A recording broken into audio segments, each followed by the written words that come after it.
আব্বাদুল নাসির আল্লাহি সালাসা, আল্লাহর নিকটে সবচেয়ে ঘৃণিত ব্যক্তি তিন শ্রেণীর মানুষ।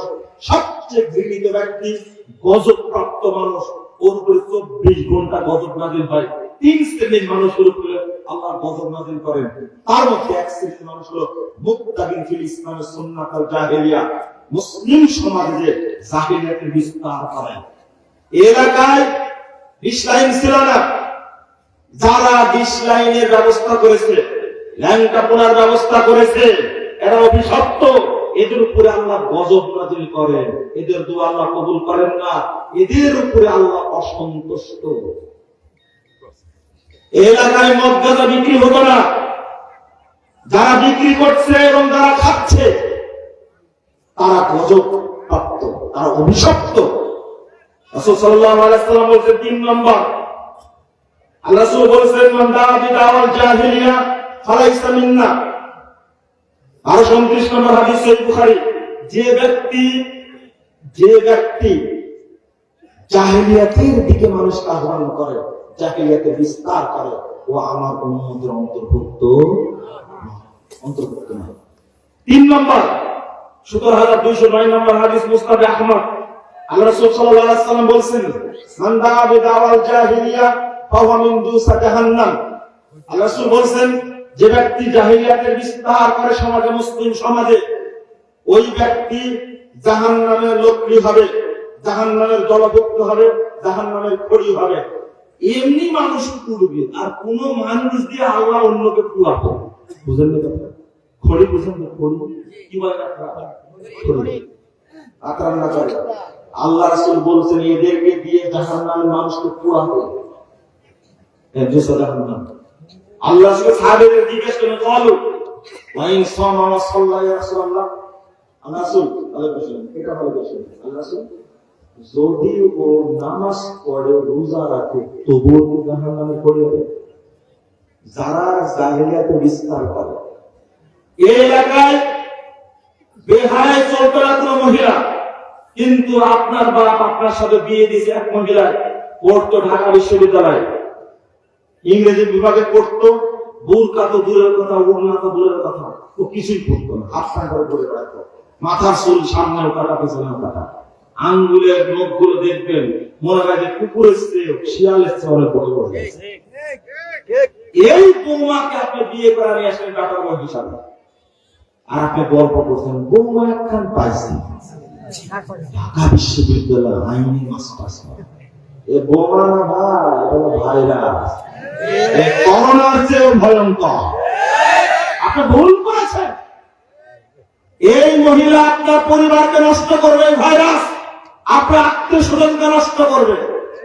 যে মেয়ে পর্দা করবে, যে ছেলে ভালো দিনের উপর থাকতে চাইবে, ওই মহিলা কাপড় দেখাবে।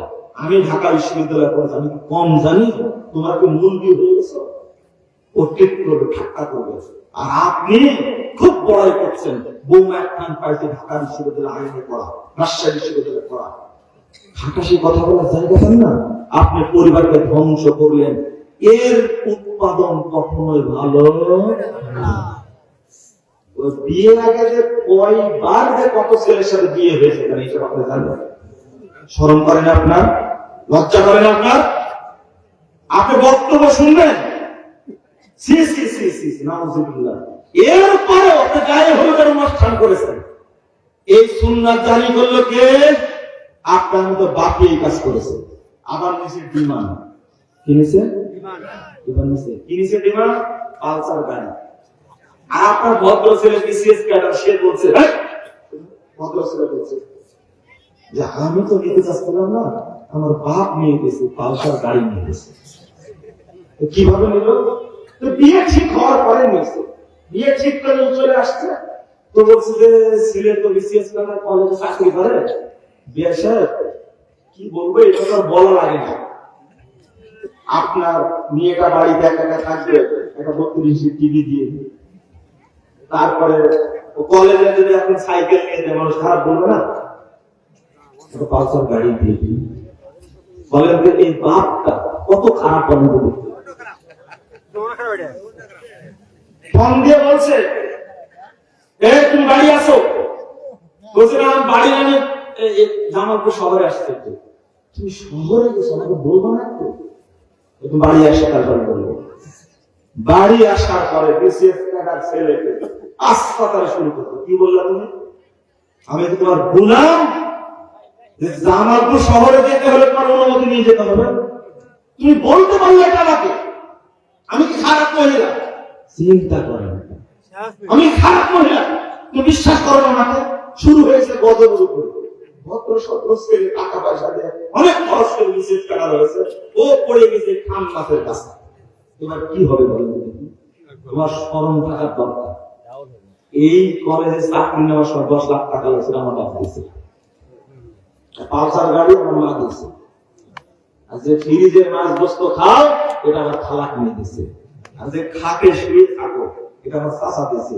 তোমার লজ্জা করে না একটু? বলেন তো বিশেষ ক্যাডার স্কেলে পেশার কত দূর উঠবে বলেন? আপনার লজ্জা করে না? স্মরণ করে না? বিয়ে করে নিয়ে এসছেন কাকে? আর গর্ব করছে। আপনার বাড়িতে শান্তি নাই, অশান্তি আগুন দাও দাও করে চলছে। ওই ভাই আমাকে বলছে, আমি মোটরসাইকেল নিয়ে যাই তো, আল্লাহর কাছে দোয়া করি। বিপদে পড়েছি, 20 টাকা মূল্য করে 20 টাকা করেছে, গলায় যা মূল্য করে গলায় দেওয়া করেছে। এখন শুধু যায় আর বলল, আল্লাহ তুমি একটা গাড়ি চালাতে মেরে দিল। আমি বলছি, এখন জাহান নামে আছে, মরার পরে জাহান নামে থাকা লাগবে, কোনো টেনশনের দরকার নেই। বিয়ে দিবেন আপনি এরকম আর গল্প করছেন? এই সুন্নাত জারি করলেন আপনি। আল্লাহ রাসূল বলেছেন, মান দাআ বিদাওয়াল জাহিলিয়া ফাহুয়া মিন জুসা জাহান্নাম, সে জাহান্নামে খড়ি হবে।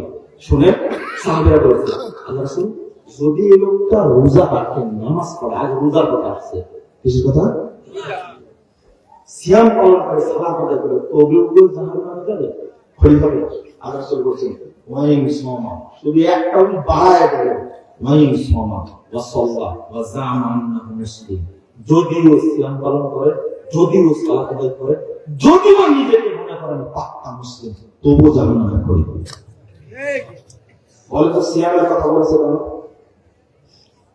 এমন পাওয়ারফুল ইবাদতের কথা বলেছেন আল্লাহ রাসূল, এমন পাওয়ারফুল ইবাদত। আল্লাহ রাসূল সাল্লাল্লাহু আলাইহি ওয়াসাল্লাম বলেছেন, সিয়াম পালনকারীকে আল্লাহ জাহান্নামে দিতে চান না।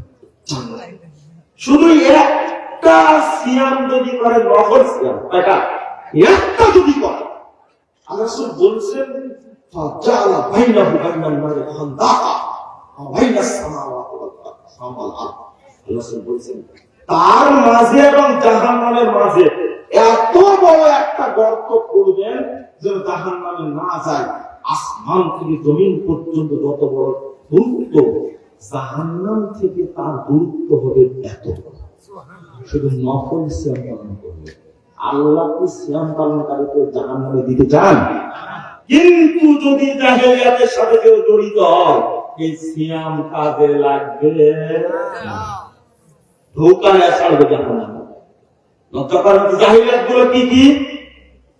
জাহিলিয়াত গুলো কি কি? মদ, গাঁজা, সোয়ানি, এগুলো সিরিয়াল বলি, তাই না? সিরিয়াল। আল্লাহ রাসূল সাল্লাল্লাহু আলাইহি ওয়াসাল্লাম সিরিয়ালে বলছেন, 1 নম্বর, আলা কুল্লু শাইইন মিন আমরিল জাহিলিয়া তাহতা কদম মাউযু। হয়তো ইমাম ভাই হাদিস অনুবাদ করেছেন। আল্লাহ রাসূল বলছেন, এই শুনো তোমরা, জাহিলিয়াতের সব কিছুকে আমি 2 পায়ের নিচে কবর দিয়ে গেলাম। সর্বপ্রথম আমি কবর দিলাম আব্দুল মুত্তালিবের সুদকে। তারপরে 2 নম্বর কথা বলছেন, ফাত্তাকুল্লাহা ফিন নিসা, মহিলাদের ব্যাপারে তোমরা সাবধান থেকো। জি তো আব্বাস ইবনে আব্দুল মুত্তালিব, জি তো রাসূল সাল্লাল্লাহু আলাইহি ওয়াসাল্লাম বলেছেন, 2 নম্বরে সিরিয়াল বলেছেন মহিলা। মহিলাদের থেকে তোমরা সাবধান থেকো, মহিলাদের ব্যাপারে আল্লাহকে ভয় করো। আজকে আমার আপনার কি অবস্থা? বেটার বিয়ে দিয়েছেন, গায়ে হলুদের অনুষ্ঠান করেছেন, করেননি? গায়ে হলুদের অনুষ্ঠান করেছেন। এই ছেলে, তোমার গায়ে হলুদ না খাইছে কে? তুমি চাচ্ছ তোমার পেট থেকে ভালো সন্তান বের হবে? কে বলেছে? বিয়ে করার আগে লিপস্টিক করেছো কতদিন? আর একদিন কি বলে, গার্লফ্রেন্ড আর বয়ফ্রেন্ড, কতদিন ছিল তোমার? মনে রাখো যে মেয়ের সাথে তোমার বিয়ে হয়েছে আগে কথোপকথন হয়ে এই হাড়ি থেকে ভালো বাচ্চা কোনো দিনই বেরোবে না। আল্লাহ রাসূল বলে দিয়েছেন আল্লাহ নাজরু ওয়াল উযুনা জানাল ইসতিমা ওয়াল ইয়াদু জানাল ওয়াচ্ছু স্পষ্ট। চোখের জেনা হলো দেখা, কানের জেনা হলো শোনা, হাতের জেনা হলো ধরা, পায়ের জেনা হলো হেঁটে যাওয়া। যাবেন কোথায় আপনি? কেন এটা ব্যাখ্যা দিচ্ছেন? হারাম কেন? ওই মহিলাকে বিয়ে করা যাবে হয়েছে, তুমি বিয়ে করেন শোনো ভালো যে তোমার ভাই বিয়ে করেছে খেয়াল করো। গায়ে হলুদের অনুষ্ঠানের দিনে তোমার খালাতো বোন তোমার গালে হলুদ মাখাছে, না হলে ফুফাতো বোন, না হলে মামাতো বোন, তোমার চাচাতো বোন গায়ে হলুদ মাখাছে। মানে তুমি নিশ্চিত থাকো তুমি একটা অপবিত্র, তুমি নষ্ট, আর তোমার খালাতো ফুফাতো মামাতো চাচাতো বোন নষ্ট হবে। ও সমস্যা আছে। এই হাড়ি থেকে ভালো বাচ্চা কোনো দিন আসবে না। অসম্ভব, অসম্ভব। তুমি জানো, তুমি জানো অসম্ভব, বাচ্চা আসবে না। আস্তাগফিরুল্লাহ। আর কি করেছে? তুমি যাকে বিয়ে করে আনিস তারও গায়ে থোবলা খাওয়া, মিষ্টি খাওয়া, গায়ে বলে অনুষ্ঠান হয়নি, ওখানে হয়েছে। তুমি লোক পাঠিয়েছো সেই জায়গাতে, সুন্দর করে ল্যাংটা করে মেয়েটাকে বসা রাখছে। তার বন্ধুরা, পুরাতন বন্ধু, নতুন বন্ধু, গ্রামের বন্ধু সব তার গালে টুটে মুখে হলুদ মাখাচ্ছে, মিষ্টি খাওয়াচ্ছে। তুমি এই মেয়েটাকে বিয়ে করো তুমি, আর বিয়ে করে আনার পরে ছেড়ে দিলে সবার মাঝে, তাই না? কমিউনিটি সেন্টারে বিয়ে করো না তুমি? তুমি যদি বক্তব্য শুনতে আসো তুমি ভুল করেছো। তওবা করো, তওবা করো। নাউযুবিল্লাহ। সুন্দর করে সাজায় রাখছে, আপনার দেওয়া গহনা, শ্বশুরের দেওয়া গহনা, আত্মীয়দের দেওয়া যত গহনা সব পরে একবারে উলঙ্গ পরীর মতো বসে আছে। সব ল্যাংটা লুচ্চা পুরুষগুলো ওর সাথে ছবি তুলছে। আমি কি ভুল বলছি? ও হাজী সাহেব, আপনারই ছোট মেয়ে বিয়ে হচ্ছে, তাই না? আপনাকে কে হাজির বলে? আপনি 1 নম্বর 5 লজ্জা করে না? হাজির খুশি তো বাপ্পা। 1 সপ্তাহ যাব নারী পুরুষ একসঙ্গে নাচানাচি করছে, গীত গাচ্ছে, গান গাচ্ছে, হিন্দি গান গাচ্ছে। আর মানুষটা ঘুমাতে দেয় না, আলেম আমাকে কষ্ট দেয়, মুসল্লিদের কষ্ট দেয়। 1 সপ্তাহ যাব একবার অগ্নিসজ্জা করে অগ্নি পূজা করছে। আর কিভাবে হাজী সাহেব খুশিতে একবার এই দরজাতে বের হয়, আরেকবার এই দরজাতে বের হয়। হাজী সাহেব, আপনি হজ করে আসেননি, আপনি বলতে পারেননি? আপনি আনন্দিত কেন? আপনি বলবেন আমার মেয়ে যদি হস খবরদার অনুষ্ঠান চলবে। হাজী সাহেব খুশিতে একেবারে অন্ধকার, খুব খুশি। আমি 3টা জায়গায় যেতে নিষেধ করি, আগে বলি ভুলে যাবো। 1 নম্বর, হাদিসগুলো অনুবাদ করি, এইগুলো বলবো না, হাদিসের অনুবাদ করবো। শোনেন, 1 নম্বর, বর্তমান বিয়ের অনুষ্ঠানে যাবেন না। পারবেন?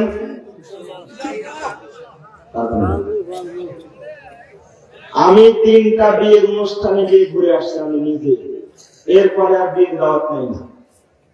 খুব পরিচিত, ঢাকায় বিয়ে হচ্ছে, আমার সাথী, আমার বন্ধু, মনে করেন তারা কেউ দাওয়াত দিচ্ছে।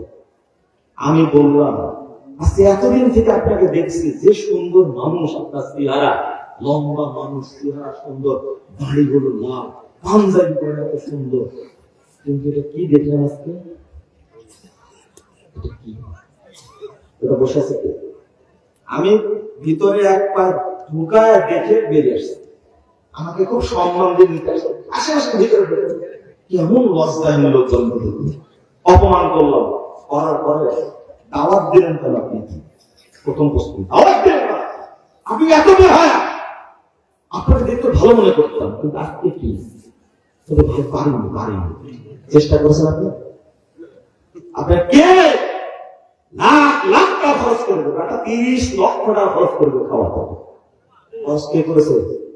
এই মেয়েকে বাড়িতে পুষে কোন লাভ হয়েছে? এই মেয়েকে জাহান্নামে নিতে হবে। আপনি এত ফেরেস্তা হয়েছেন, কমিউনিকেশন বিয়ে করে যাবেন, ওখানে নিয়ে পুরুষের কোনো ভাগই নাই, ভাগাভাগি ওখানে হচ্ছে, কে কার বই চিনে, ভাগাভাগি কত সুন্দর ভাগাভাগি। হাসছেন, আপনার লজ্জা আছে, শরম আছে। দায়ুস খুঁজতে আপনাকে আমেরিকায় গেছেন, সি সি সি সি, আপনি নিজেই দায়ুস, আপনি নিজেই দায়ুস। আল্লাহ রাসূল 5372 নম্বর হাদিস মুসনাদ আহমদের মধ্যে এসেছে। আল্লাহ রাসূল সাল্লাল্লাহু আলাইহি ওয়াসাল্লাম হারামাল্লাহু আলাইহি ওয়া জান্নাত, তিন শ্রেণীর মানুষের উপর আল্লাহ জান্নাতকে হারাম করেছেন। তিন শ্রেণীর মানুষের উপরে আল্লাহ জান্নাতকে হারাম করেছেন। এক নম্বর হলো মুদমিনুল খামার, যারা নেশা জাতীয় দ্রব্য পান করে, ওয়ালাতু, যারা পিতামাতার অবাধ্য, ওয়াদায়ুস আল্লাযী কুরফি আল খাবাস, ওই দায়ুস ব্যক্তির উপরে জান্নাত হারাম যার পরিবারে পর্দার গোষ্ঠী নাই। আপনার স্ত্রী চেহারা পাড়ার লোক জানে কেন? জানে না? আস্তাগফিরুল্লাহ, আস্তাগফিরুল্লাহ। আপনি কি বলছেন এগুলো? আমাকে কি জানাচ্ছেন, কি শোনাচ্ছেন? আপনি জানেন কোথায়?